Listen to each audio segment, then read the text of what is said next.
Comment créer sa micro-entreprise lorsqu'on est étudiant algérien? C'est quelque chose qui des fois peut paraître un petit peu compliqué. C'est pour ça que j'en fais une vidéo spécifique où je vais vous aider à créer votre micro-entreprise. Donc on est parti directement sur mon écran. Alors il faut savoir que c'est valable si on est étudiant algérien, mais aussi marocain, turc, canadien, peu importe. Et que pour le coup on étudie en France. Donc si vous êtes en France et que vous êtes un étudiant étranger, cette vidéo s'applique et elle va vous permettre de créer votre micro-entreprise.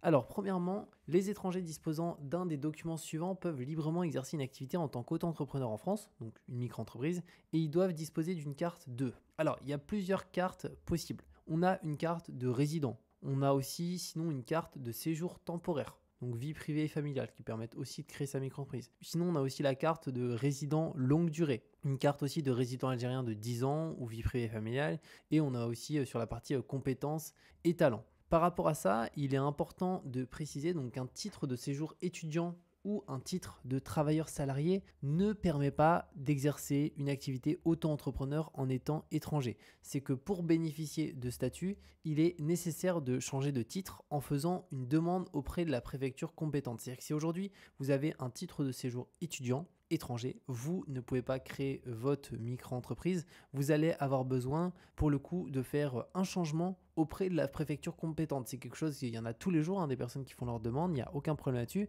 mais il faut faire cette demande. Et pour que la demande elle soit validée, il faut présenter un plan entrepreneurial détaillé, en plus des documents requis pour la demande de carte de séjour autorisant l'exercice d'une activité non salariée. Donc c'est un point qu'il faut prendre en considération. Maintenant au niveau du récapitulatif, donc pour faire simple, et après on verra comment créer sa micro-entreprise. Donc ici on a premièrement si on est ressortissant de l'un des États membres de l'Union européenne ou de l'espace économique européen. Donc dans ce cas-là, là c'est très simple, si vous êtes membre d'un État membre de l'Union européenne ou de l'espace économique européen, vous pouvez librement créer votre statut, vous n'avez pas cette demande à faire auprès de la préfecture. Si vous êtes ressortissant algérien, donc la possibilité de devenir librement auto-entrepreneur aussi pour les ressortissants algériens. Et si vous êtes ressortissant d'un autre État résidant régulièrement en France, donc là, il faut disposer de l'une des cartes de séjour suivantes, donc résident longue durée, séjour temporaire. Et attention, la carte travailleur salarié ne permet pas d'exercer une activité auto-entrepreneur. Donc finalement, une des exceptions quand on est hors d'un État, parce que l'Algérie, c'est pas l'Europe, pour le coup, c'est quand même une exception qui permet de devenir aujourd'hui librement auto-entrepreneur. Maintenant, si je descends un petit peu plus bas, donc là, on va avoir les étrangers non résidents en France. Donc, pour le coup, là, si vous habitez même pas en France et que vous êtes résident du coup d'un autre pays, là, il faut déposer une déclaration d'activité à la préfecture où l'activité sera déclarée et requérir l'obtention d'un récépissé qui permettrait d'effectuer les démarches de déclaration au greffe du tribunal de commerce. Donc, si pour le coup, vous n'habitez pas en France et que vous êtes étranger, c'est possible, mais c'est plutôt compliqué. Par contre, si vous êtes juste ressortissant algérien, pour le coup, c'est très simple.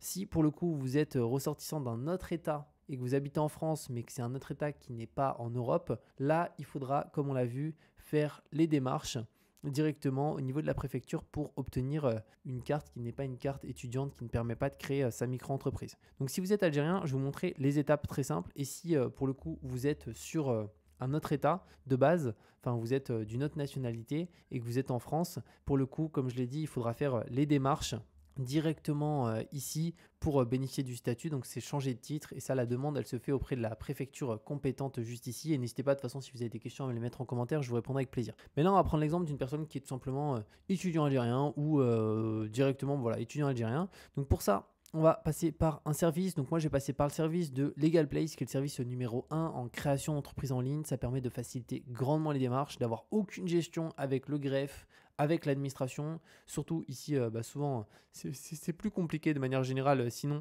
de faire les démarches. Donc je vous mettrai un lien en cette vidéo pour suivre les démarches en même temps. Donc là, on a deux choix, soit créer sa micro-entreprise, soit devenir coursier, parce qu'il y a plein de gens qui veulent devenir coursier.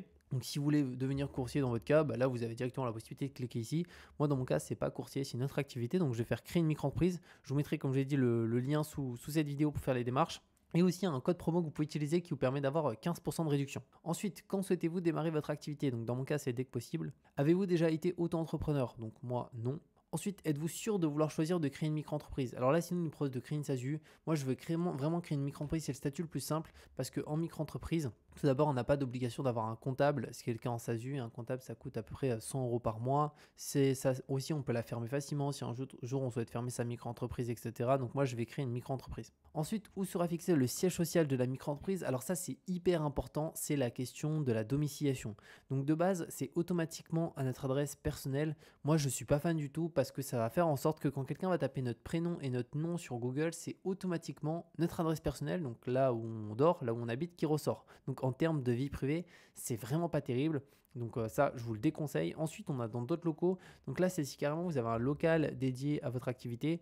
Dans ce cas-là, privilégiez cette solution. Comme ça, vous protégez votre adresse personnelle, ce qui n'est pas du tout le cas ici. Et la troisième option, c'est la domiciliation. Donc ça, c'est ce que font la majorité des micro-entreprises en France, tout simplement pour protéger leur adresse personnelle, leur vie privée. Là, si quelqu'un tape notre nom et notre prénom sur Google, c'est l'adresse de domiciliation qui ressort, mais pas de l'adresse de là où on vit. Donc c'est quand même beaucoup, beaucoup mieux à ce niveau-là. Donc là, si vous connaissez un centre de domiciliation, vous pouvez en sélectionner un. Sinon, il y a LegalPlace qui propose ce service aussi directement. Et le gros avantage de la domiciliation, au-delà de protéger son adresse, c'est de payer beaucoup moins de CFE. Alors la CFE, c'est quoi? C'est une taxe qu'on doit payer chaque année en micro-entreprise, c'est la cotisation foncière des entreprises. Et cette taxe, au niveau du montant, elle va dépendre de deux choses, du chiffre d'affaires qu'on réalise et de notre adresse de domiciliation. Et en France, là où la CFE est la moins chère, c'est sur Paris parce qu'elle est plafonnée, alors que partout ailleurs, elle n'est pas plafonnée. Mais il y a une énorme différence en termes de prix de la CFE. Pour vous donner une idée, moi avant, sur mon entreprise, j'étais domicilié sur Bordeaux. En un an, j'ai payé 916 € de CFE, ce qui est à mon sens énorme pour une petite entreprise. Je ne fais pas des centaines de milliers d'euros de chiffre d'affaires, pas du tout. Et du coup, par rapport à cette même entreprise que j'ai aujourd'hui, elle est maintenant domiciliée sur Paris. Je suis passé de 916 € à 77 € par an. Donc ça fait une énorme différence. Donc si vous souhaitez payer beaucoup moins de CFE, clairement, domiciliez-vous sur Paris parce que vous aurez la CFE la moins chère de France. Donc moi, c'est ce que je vais faire juste ici. Ensuite, quel est votre domaine d'activité? Donc dans mon cas ici, c'est une activité de création de site internet que je fais. Donc moi, je vais me mettre dans consultant et freelance. Mais voilà, vous avez plusieurs possibilités, automobile et transport, coursier à vélo, commerce, etc. Moi, je vais mettre juste ici. Ensuite, quelle est votre identité? Donc là, je vais mettre mon prénom et mon nom juste ici, continuer. L'adresse de notre domicile, alors ça c'est notre adresse personnelle, mais encore une fois, pas d'inquiétude, elle ne sera pas partagée sur Internet, étant donné qu'on a pris la domiciliation. Donc là, c'est juste pour le greffe qui en a besoin pour notre dossier. L'adresse mail, donc c'est julien.ekpro. Mon numéro de téléphone, donc 07 69 03. Et là, que recherchez-vous? Donc il y a plusieurs options. Lancer mon activité en déléguant toutes les démarches, une solution tout en un, création compte à banque, du conseil juridique et fiscal, je me renseigne. Donc moi, c'est pas une solution tout en un avec de la compta, etc. Parce qu'il n'y en a vraiment pas besoin en micro-entreprise d'avoir un comptable. On peut tout faire par soi-même, c'est très simple. Il faut juste déclarer le chiffre d'affaires qu'on a réalisé. Donc moi, dans mon cas, c'est lancer mon activité en déléguant toutes les démarches au niveau de la création pour que la création soit hyper rapide, surtout pour notre activité. Donc là, je fais continuer juste là. Donc là, ils sont en train de préparer mon dossier. Donc j'arrive sur cette page et là, il y a deux packs qui me sont proposés. Donc il y a un pack standard, donc c'est 59 € pour déléguer toute la création. Donc c'est vraiment pas cher par rapport au temps que ça nous fait gagner, qui est juste énorme. Et ça nous évite d'avoir toute une gestion complète en appelant le greffe, en appelant l'administration, en gérant toute cette partie. Et après, on a un pack express 24 heures. Là, c'est 99 € et c'est concrètement le traitement qui est plus rapide. Alors là, si vous n'êtes pas à 24 heures près, clairement prenez le pack standard. Après, si vous voulez que ça soit créé plus rapidement, vous pouvez prendre le pack express. Le gros avantage de l'express, c'est surtout plus cette partie-là, la partie obtention de l'ACRE. Alors l'ACRE, c'est quoi? C'est l'aide à la création et à la reprise d'entreprise. Donc c'est une aide qui vous permet d'être exonéré de 50% de cotisation sociale la première année. Donc si on prend l'exemple d'une activité d'achat-revente, en micro-entreprise, on est autour des 12% de notre chiffre d'affaires. Donc imaginons, j'ai vendu 100 € de produits, je dois redonner 12 € à l'État. Par contre, si j'ai l'ACRE, je dois redonner 6%. Donc ça fait une énorme différence, imaginez sur des gros montants. Et pour pouvoir en bénéficier, je vais vous présenter les conditions. Donc c'est directement sur le site de l'État qui peut bénéficier de l'ACRE. Donc concrètement, si pour l'exemple vous avez entre 18 et 25 ans, vous pouvez avoir l'ACRE. Si vous avez moins de 30 ans et vous ne bénéficiez pas du chômage, pareil, vous pouvez avoir l'ACRE. Si vous êtes salarié ou licencié d'une entreprise en procédure de sauvegarde aussi, etc. etc. Donc il faut rentrer dans l'une des conditions ici. Donc moi, par rapport à l'ACRE, je rentre dans la condition par rapport à l'âge. Mais par contre, il y a un petit warning ici, c'est qu'il faut être en début d'activité et ne pas avoir bénéficié de l'ACRE au cours des 3 années précédentes. Et dans mon cas, j'ai créé mon autre entreprise il y a 2 ans et j'ai eu l'ACRE dessus. Donc c'était au cours des 3 dernières années. Donc là, si je fais une demande d'ACRE, elle va être automatiquement refusée. Par contre, si vous n'avez jamais eu l'ACRE et que vous rentrez dans l'une des conditions qui est ici, clairement, c'est vraiment intéressant parce que vous payerez 50% de moins de cotisation sur votre chiffre d'affaires la première année. Dans ce cas-là, je pense prenez plus le Express, clairement. Moi, je vais prendre le pack standard parce que je ne peux pas en bénéficier. Ensuite, j'arrive sur cette page. Donc là, héberger votre micro-entreprise à Paris avec la domiciliation Legal Place. Alors ça, j'en ai parlé rapidement, mais pour moi, c'est la chose la plus importante à avoir en micro-entreprise si on ne souhaite pas payer énormément de CFE chaque année. Comme je ne sais pas si je l'ai dit, mais à Bordeaux, je paye 916. Maintenant, je paye 77. Donc c'est une énorme différence. Alors oui, c'est un abonnement mensuel, mais dans tous les cas, malgré l'abonnement mensuel, vous économiserez au moins 600 € par an. Donc ce qui est quand même non négligeable. Donc moi, je vais prendre de manière annuelle. On peut aussi prendre de manière mensuelle juste ici. Donc dans mon cas, moi, je vais rester en annuel. Donc on économise jusqu'à 1000 € par an d'impôts, donc de CFE. On protège son adresse personnelle aussi directement. Donc je vais faire ajouter et continuer. Ensuite, votre compte pro 100% sécurisé pour gérer vos finances comme un pro. Donc, il propose un compte bancaire dédié pour notre entreprise. Et ça, c'est vraiment top. Il faut savoir que de toute manière, c'est obligatoire lorsqu'on fait plus de 10 000 € de chiffre d'affaires par an pendant 2 ans. Sinon, on peut se servir d'un compte bancaire personnel si notre banque l'autorise. Aujourd'hui, malheureusement, la majorité des banques ne l'autorisent pas. Et vraiment, je vous conseille de distinguer. Si vous avez déjà un compte bancaire personnel, ouvrez-en potentiellement un deuxième. Parce que si vous avez un contrôle URSSAF et que vous utilisez le même compte, ça va être très compliqué de justifier les paiements entrants, sortants, les transactions. Donc là, moi, je vais clairement le prendre, le compte, pour 6,90 €. Ça me permet de tout bien gérer, que tout soit bien fait, etc. Et d'avoir aucun problème, d'avoir une super gestion. Donc, je vais faire ajouter et continuer. Donc là, j'ai un récapitulatif, la création de A à Z, plus la domiciliation, plus le compte pro. Donc j'en ai pour 70,80 €. D'ailleurs, si vous souhaitez payer encore moins cher, vous pouvez utiliser un code de réduction que je vais moi-même utiliser sur ma propre commande. Et ce code, c'est Julien EK tout en majuscule. Donc pour l'appliquer, je pense que je vais cliquer là. Oui, c'est ici, parfait. Et c'est Julien Oka, voilà, tout en majuscule. Et là, j'en ai du coup pour 60,18 € pour tout déléguer et avoir aucune gestion avec le greffe. Donc, c'est juste hyper intéressant. Donc, dans mon cas, je vais payer par carte juste ici. Donc, je vais faire le paiement et une fois que c'est fait, on se retrouve de l'autre côté. Donc c'est bon, le paiement a bien été effectué. On arrive ensuite sur cette page. Donc j'ai directement un dossier qui m'a été créé avec un questionnaire que je viens de compléter à l'instant. Je vais le reprendre pour pouvoir vous partager qu'est-ce que j'ai mentionné et qu'est-ce qu'il faut bien mentionner lorsqu'on est étudiant étranger ou tout simplement étranger directement. Donc là, je vais faire suivant. Ensuite, avez-vous déjà été entrepreneur individuel? Donc dans mon cas, non. Êtes-vous par ailleurs gérant majoritaire des CRL, URL? Non plus. Ensuite, où sera située votre adresse de domiciliation? Donc moi, c'est via Legal Place, sans engagement pour payer beaucoup moins de CFE. On a un rappel des avantages juste ici. Je fais suivant. Là, quelle est votre activité principale? Donc c'est très important, c'est ici qu'on va devoir mentionner qu'est-ce qu'on souhaite faire avec notre micro-entreprise. Alors moi, je suis dans le domaine informatique et web. Et après, j'ai mis création de site internet. Mais vous, peut-être que pour certains, ça sera une activité dans le transport, dans le commerce, dans la livraison, coursier à vélo, livreur, etc. Peu importe. Là, on mentionne après l'activité directement. Et le chiffre d'affaires qu'on prévoit de faire la première année. Donc moi, je pense faire un petit peu plus que 10 000 €. Donc j'ai mis entre 10 000 et 40 000. Mais j'aurais pu mettre sinon moins de 10 000, 40 000 et 80 000. C'est une estimation, ça n'engage à rien de toute manière. Et je fais suivant. Là, quelle est votre identité? Donc j'ai mis mon prénom, mon nom, mes différentes informations personnelles, l'identité des parents, là, la nationalité que vous pouvez mettre. Alors dans mon cas, c'est une nationalité française, mais vous pouvez mettre une autre nationalité directement. Situation personnelle, je fais suivant. Les coordonnées, donc là, c'est le numéro de téléphone, notre adresse directement là où on habite, où on réside, même si c'est pas chez nous, qu'on est hébergé chez un tiers ou etc. On met l'adresse quand même. Je fais suivant. Là, à quelle adresse souhaitez-vous que votre courrier soit expédié? Donc moi, j'ai mis à mon adresse sur Bordeaux directement. Donc là, on a un petit peu les explications de comment ça se passe pour la domiciliation.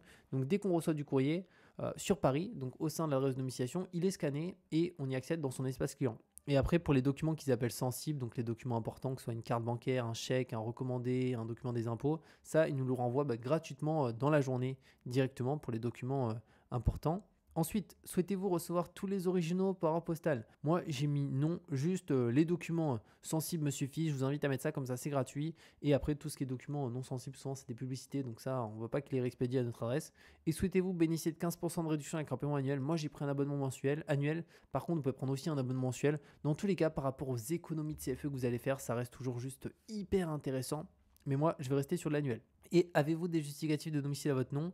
Dans mon cas, oui. Mais si vous n'en avez pas et que vous êtes hébergé chez quelqu'un, vous pouvez mettre non. Et comme ça sera tout simplement un justificatif de domicile au nom de la personne chez qui vous êtes hébergé qu'il faudra déposer. Il n'y a pas besoin qu'il soit à votre nom. Je fais suivant. Ensuite, dans quel pays payez-vous vos impôts? Donc la France dans mon cas. Êtes-vous une personne politiquement exposée? Non. Je fais suivant. Là, on met son numéro de sécurité sociale qu'on peut retrouver sur sa carte vitale. Si jamais vous n'en avez pas, vous pouvez marquer je n'ai pas de numéro de sécurité sociale. Là, c'est son régime social actuel. Donc moi, je suis au régime général de la sécurité sociale. Mais si imaginons que vous êtes au régime des étudiants, vous pouvez le mettre juste ici. Et resterez-vous simultanément? Ça, c'est si vous avez une autre activité en parallèle. Moi, c'est pas mon cas. Donc j'ai mis non et je fais suivant. Là, vous souhaitez payer vos cotisations sociales. Donc c'est soit tous les 3 mois, cas le plus fréquent, soit tous les mois. Moi, personnellement, je préfère faire tous les 3 mois. Ça fait 4 déclarations par an. On doit juste déclarer notre chiffre d'affaires. Ce qui est bien en micro-entreprise, c'est qu'aussi, si on génère 0, on déclare 0, on paye 0. C'est très simple. Et après, ça va dépendre au niveau des pourcentages par rapport à l'activité. Si vous faites de l'achat-revente, c'est 12,8. Si vous faites de la prestation de service, c'est 22%. Et si vous faites une activité libérale, c'est 22%. Je fais suivant. Les cas particuliers, donc dans mon cas, j'ai mis aucun des choix ci-dessous, juste ici. L'assurance professionnelle, donc ça m'intéresse pas. C'est pas obligatoire, donc j'ai mis non. Et là, les remarques, c'est si on a des remarques sur notre dossier. Moi, tout est clair, donc j'ai rien ajouté. Et comment avez-vous connu Legal Place? Peu importe, dans mon cas, j'ai mis bouche-oreille. Donc là, je fais suivant, enfin valider juste ici. Donc c'est en train de s'enregistrer. Donc ça me remet sur cette page. Donc là, on est bon pour le questionnaire. Ensuite, la domiciliation. Donc ça, c'est la signature en ligne. Donc ça, je vais le faire juste après. C'est hyper rapide. C'est juste signer le contrat de domiciliation. Et les justificatifs. Donc j'en ai deux à déposer. Une pièce d'identité à mon nom. Donc là, ça peut être une carte d'identité, un passeport ou autre. Et après, un justificatif de domicile à mon nom et à mon adresse. Donc dans mon cas, c'est parce que j'ai indiqué que j'avais un justificatif de domicile à mon nom. Mais si jamais vous avez indiqué que vous êtes hébergé chez un tiers, là, c'est un justificatif au nom du tiers. Donc pas besoin qu'il soit à votre nom. Et ensuite, je pourrais faire la signature. Ah non, juste avant la signature, j'ai le compte pro. Donc là, j'ai une vérification d'identité directement avec ma carte d'identité ou le passeport pour la vérifier. Et une fois que c'est bon, que tout est vert, que j'aurai tout déposé, je pourrais faire la signature juste ici. Donc ce que je vais faire, c'est que je vais déposer les dernières pièces justificatives directement ici. Donc voilà comment ça se passe pour créer sa micro-entreprise lorsqu'on est étudiant étranger. Peu importe sa nationalité, qu'on soit algérien, marocain, turc, canadien, etc. J'espère que ça vous a plu. Comme j'ai dit, je vous mets le lien de cette vidéo pour créer votre micro-entreprise facilement. Et au-delà de ça, vous pouvez utiliser le code de réduction qui est Julien Oka qui vous donne 15% de réduction sur la création de la micro-entreprise, mais aussi sur la partie domiciliation, compte pro. Donc c'est juste hyper intéressant. Et on se retrouve de toute manière très bientôt pour de nouvelles vidéos.